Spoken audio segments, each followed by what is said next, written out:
Perlintasan sebidang adalah perpotongan antara jalur kereta api dengan lalu lintas jalan.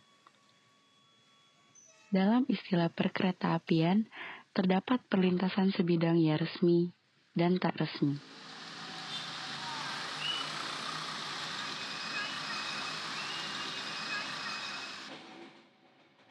Perlintasan resmi adalah perlintasan sebidang yang memiliki palang pintu yang telah dilengkapi sensor otomatis terhadap kereta, dilengkapi rambu, marka, dan alat pemberi isyarat lalu lintas, serta petugas penjaga pintu perlintasan.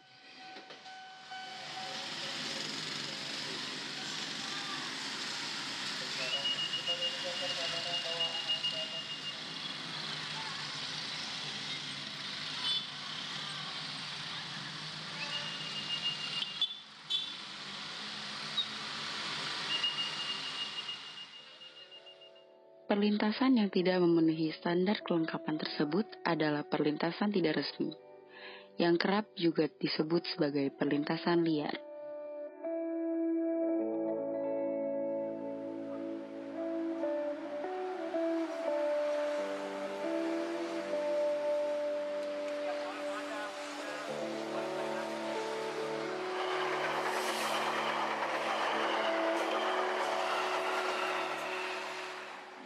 Berdasarkan data Direktorat Lalu Lintas Polda Metro Jaya, kecelakaan di perlintasan kereta api pada tahun 2016 mencapai 20 kejadian, pada tahun 2017 mencapai 26 kejadian, sedangkan selama periode Januari-April 2018 mencapai 6 kejadian.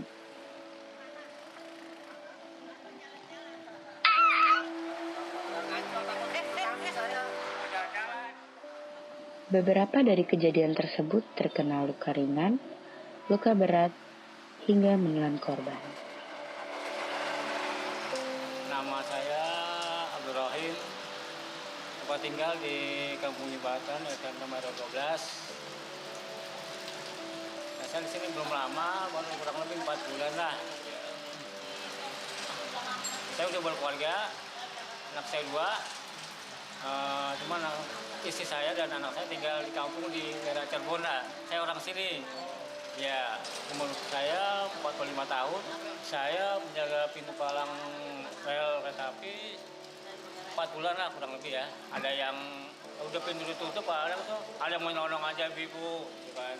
Namanya mungkin orang tua gitu, kita gak ada maklum, tapi kan kita khawatir juga. Gitu. Pasti kan walaupun penyeberang yang salah, tetap yang jaga disalahin. Orang pasti menjaga warga itu, kenapa udah dijaga tuh masih gini gitu. Padahal kita udah benar-benar, karena kan mereka yang menyeberang itu kadang tuh atau nggak dengar atau mau buru-buru gitu. Terus ada juga kadang udah dibilangin ada kereta, orang kadang sambil ngelamun lewat gitu kan, kadang main handphone gitu kan, kadang mau ngejar waktu ibu gitu kan, mau kerja kerja tuh. Itu juga kadang kita khawatir juga, kesulitannya kayak gitu juga kadang ya. Seperti ini lagi digali-gali gitu kan, itu kan pasti kan penyeberang terhambat, menumpuk.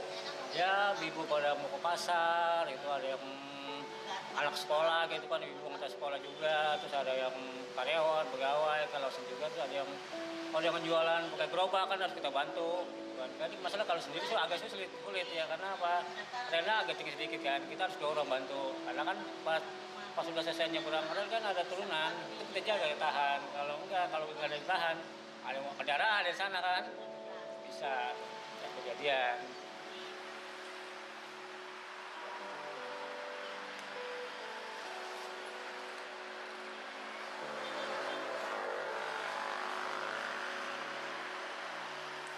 Kita aja langsung pakai USB aja, bisa aja langsung.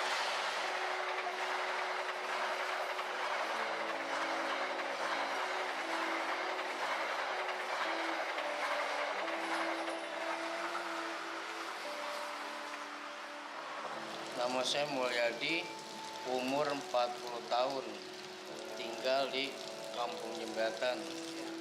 Saya jaga di rel ya kurang lebih 17 tahun, dari masih sekolah SMP.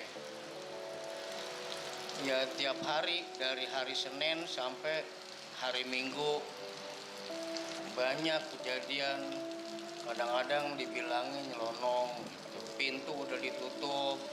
Kadang-kadang dia mau buru-buru karena mau kerja takut ketinggalan. Rata-rata karena ya gitu dibilangin tetap nyelonong. Gitu. Apa dia udah ajalnya di situ apa ya gimana nggak tahu. Ya ada kadang-kadang kalau kita jaga hujan gitu kan, hujan gede, kadang-kadang kabut, kereta kan nggak kelihatan. Sedangkan orang nyebrang banyak.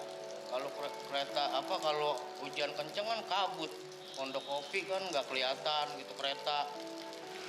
Ya alasannya ya satu buat sambilan aja gitu, buat pemasukan sedikit-sedikit.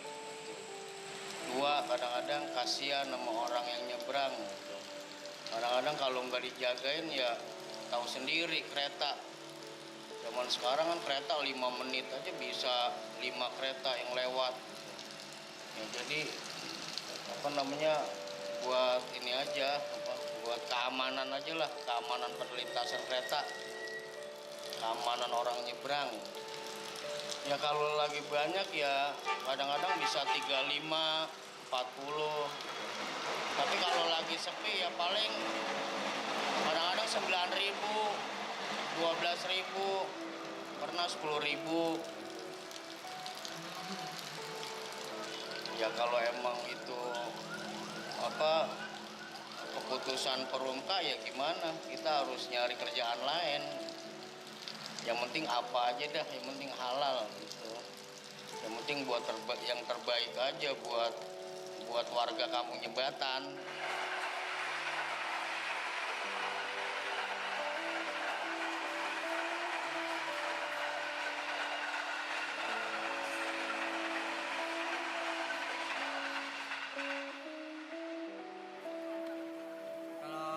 Selama masih ada yang jaga sih saya rasa aman gitu. Karena kalau dibilang kebutuhan ataupun enggak ya ini termasuk jalan alternatif kalau buat masuk ke kawasan atau ke kampung. Kalau sebenarnya sih nggak usah ditutup gitu karena ini aksesnya lumayan dekat ya kan, aksesnya kalau dari rumah ke sana tuh lewat sini cuma istilahnya 10 menit, tapi kalau lewat sana bisa 25 atau 30 menit.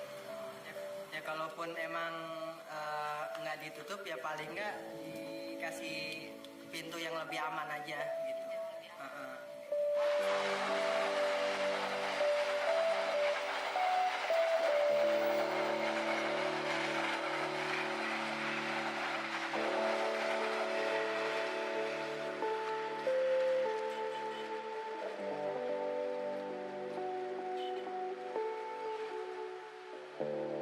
Sebenarnya sih pasti nggak aman karena agak ngeri ya. Ini jarak dari stasiun dari sininya juga kita nggak kelihatan. Tapi kalau dari yang pihak ini tuh sebenarnya ngebantu si bapak ini nih. Kalau nggak ada, pasti kita juga nggak tahu nih kalau nggak ada palang-palang ini. Kita nggak bisa ngecek juga. Nah, jadi kalau misalkan ada mereka, kita lebih aman sih. Jadi lebih safety juga. Menurut saya sih nggak dirugikan karena mereka tuh nggak yang mematokkan, nggak yang kayak harus angka kayak kita ke toilet harus bayar 2.000. Sedangkan mereka kan nggak mematokkan itu kan mas. Jadi kayak kita ikhlasnya aja. Misalkan kitanya ada nih ya recehan atau berapa. Sebagai kayak kita tuh imbal jasa mereka sudah ngejagain kita yang di sini gitu. Itu so.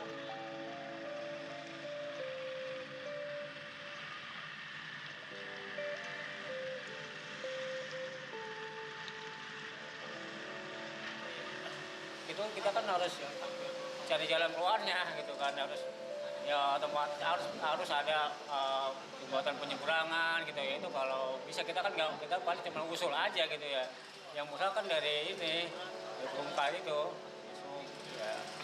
Ya mungkin boleh rel ditutup tapi ya bikinin akses jalan buat para penyeberang jalan. Soalnya kan warga kampung Jembatan itu kan kebanyakan nyebrang rel, mau ke pasar nyebrang rel, mau sekolah nyebrang rel gitu. Mau ngapain aja ya serba nyebrang rel gitu. Jadi ya kalau misalnya rel ditutup itu ya usahain bikinin akses jalan lah, apa jembatan buat nyebrang gitu.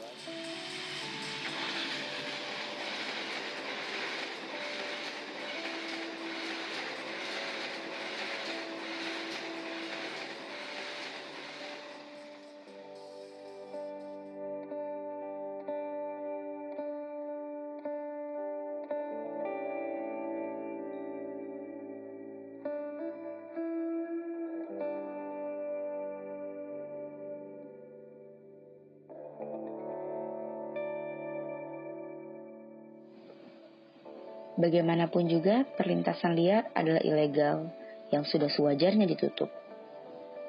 Segala kebijakan dari pemerintah pada hakikatnya untuk kepentingan masyarakat. Pihak masyarakat pun mengharapkan upaya yang terbaik dari pemerintah.